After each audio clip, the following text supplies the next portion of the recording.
شروع کرتا ہوں اللہ تعالیٰ کے نام سے جو بڑا مہربان نہایت رحم والا ہے۔ وہ نوجوان جو 300 سالوں تک ایک غار میں سوئے رہے، اس طویل نیند کے بعد وہ دوبارہ کیسے بیدار ہوئے؟ کیا ان کی اس نیند کی تشریح سائنسی علوم کے ذریعہ کی جا سکتی ہے؟ یہ واقعہ اس زمانے کا ہے جب عیسیٰ علیہ السلام کے بعد اہل انجیل بت پرستی میں مبتلا ہو چکے تھے۔ روم کی عیسائی حکومت بھی مختلف بتوں کی پوجا کیا کرتی تھی اور دوسروں کو بھی اس عمل پر مجبور کیا کرتے۔ اس دور میں دقیانوس نامی ایک بادشاہ کی حکومت تھی جو بڑا ظالم تھا۔ جو کوئی بھی بت پرستی پر راضی نہ ہوتا وہ اسے قتل کر ڈالتا تھا۔ اس شہر میں جس کا نام افسوس تھا، کچھ نوجوان رہا کرتے تھے جو ایمان والے اور نیک لوگ تھے۔ جب دقیانوس کو ان کے ایمان کا پتہ چلا تو انہیں دربار میں بلایا اور انہیں مجبور کیا کہ وہ بتوں کی پوجا کریں، لیکن انہوں نے شرک کرنے سے انکار کر دیا۔ بادشاہ نے ان سے کہا کہ میں تمہیں کچھ دن کی مہلت دیتا ہوں، تم اپنے دین سے باز آ جاؤ ورنہ میں تمہیں قتل کر دوں گا۔ چونکہ وہ بادشاہ اور اس کے فوج سے لڑنے کی طاقت نہ رکھتے تھے، لہٰذا وہ راتوں رات شہر چھوڑ کر بھاگ گئے۔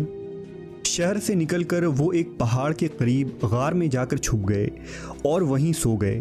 دقیانوس نے جب ان لوگوں کو تلاش کروایا تو معلوم ہوا کہ یہ لوگ اس غار میں موجود ہیں، لہٰذا اس نے حکم دیا کہ غار کو ایک مضبوط دیوار سے بند کر دیا جائے تاکہ یہ لوگ اندر ہی مر جائیں۔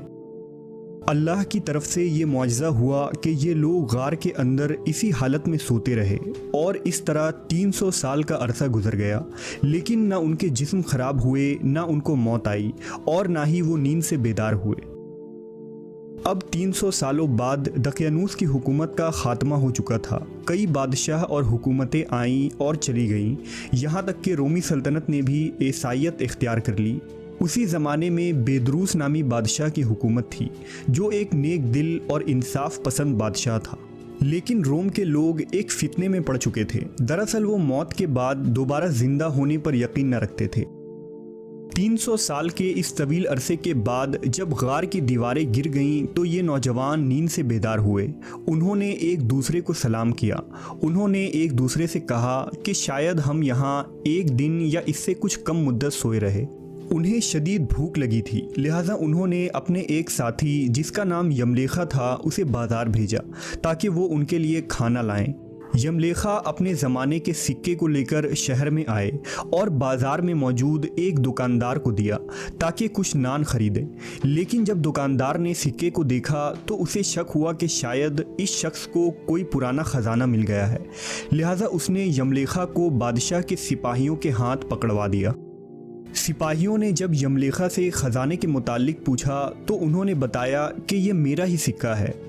پھر انہوں نے دقیانوس بادشاہ کے بارے میں پوچھا تو سپاہیوں نے جواب دیا کہ اس نام کا کوئی بادشاہ نہیں ہے، لیکن سینکڑوں سال پہلے اس نام کا ایک بت پرست بادشاہ گزرا ہے۔ یملیخا حیران و پریشان تھے۔ انہوں نے بتایا کہ ہم کل ہی اس شہر سے اپنا ایمان اور جان بچا کر بھاگے تھے اور میرے ساتھی قریب کے ایک غار میں چھپے ہیں۔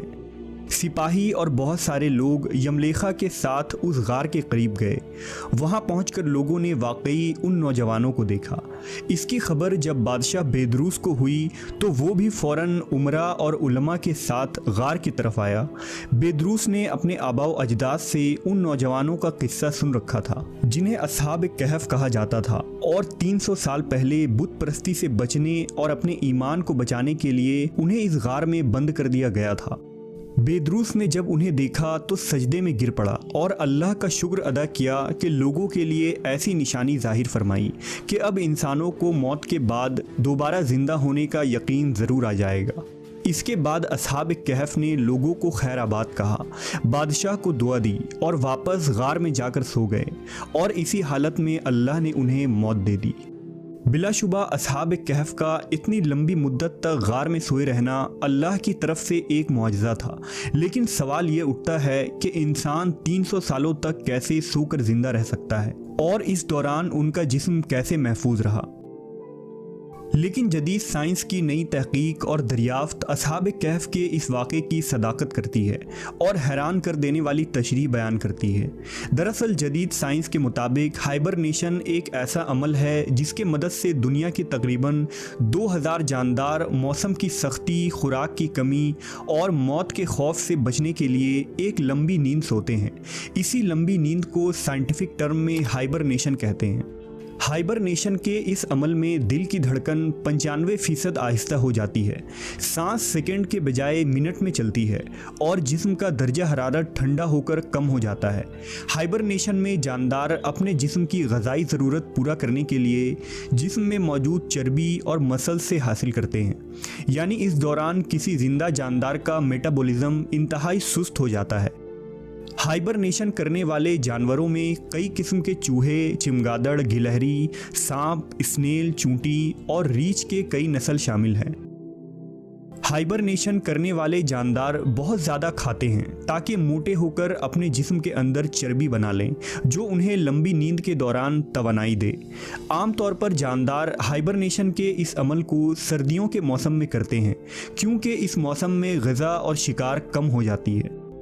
इंसानी तहजीब की अगली सदी स्पेस ट्रैवल की सदी होने वाली है, जिसमें साइंस इस चीज़ को मुमकिन बनाने की कोशिश करेगी कि हम इंसान पहले चांद, फिर मार्स और फिर सोलर सिस्टम के दूसरे प्लैनेट्स पर इंसानी आबादी बसाएं।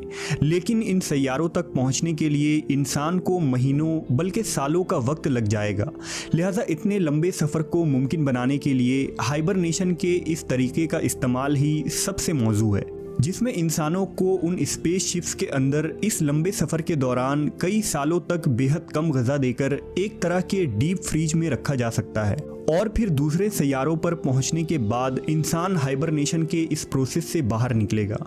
साइंटिस्ट कई सालों से इंसानों को हाइबरनेट करने की कोशिश कर रहे हैं। नासा और ईएसए जैसे स्पेस एजेंसी हाइबरनेशन के तरीक़ों को ईजाद करने में लगी है।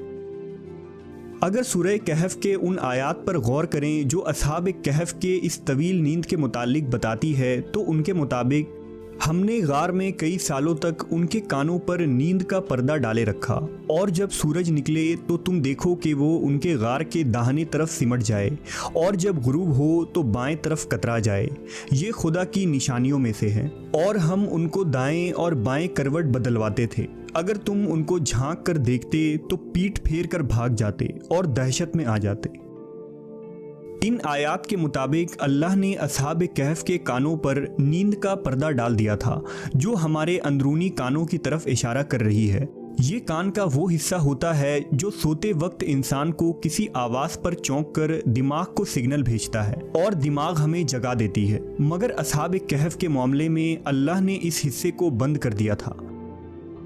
इन आयात के मुताबिक सूरज की रोशनी गार के अंदर न पड़ती थी और वो कतरा कर निकल जाती थी। दरअसल सूरज की रोशनी इंसानी जिल्द पर पड़ने से रेडिकल मॉलिक्यूल में इजाफा करती है, जिससे इंसान की उम्र बढ़ने लगती है। यानी गार पूरे 300 सालों तक ठंडी रही और सूरज की शुआएं उनके जिस्म पर न पड़ा। साइंस के मुताबिक अगर कोई शख्स लंबे अरसे तक करवट न बदले तो खून के सर्कुलेशन रुकने की वजह से जिस्म पर जख्म और तरह तरह की बीमारियां हो सकती है, जिसे प्रेशर अल्सर कहते हैं।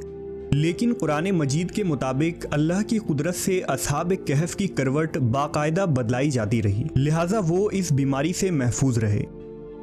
साइंस के मुताबिक अगर आंखें ज़्यादा अरसे तक बंद रहे तो आंखों के नर्व ऑप्टिक्स को नुकसान पहुंचता है और इंसान अंधा भी हो सकता है। लिहाजा लंबे अरसे तक सोने के लिए आंखों का वक्फे वक्फे से झपकते रहना ज़रूरी है ताकि नज़र ज़ाय होने से बचा रहे। कुरान मजीद के मुताबिक तुम अगर उन्हें देखो तो समझो कि वो जाग रहे हैं, यानी आंखें झपक रही हैं, हालांकि वो सो रहे हैं। यानी अल्लाह की कुदरत से असहाब कहफ इस तवील नींद के दौरान आंखें झपकाते रहे और इस तरह उनकी आंखें अंधी होने से महफूज हो गई। जदीद साइंस के हाइबरनेशन पर आज ये वो तहकीक हैं जो असहाब कहफ के वाक़े पर पूरी उतरती नज़र आती है। इन तमाम बातों से ये वाज़ेह हो जाता है कि ऐसी तवील नींद के बाद बेदारी और मौत के बाद की ज़िंदगी में किसी को भी कोई शुबा नहीं होनी चाहिए।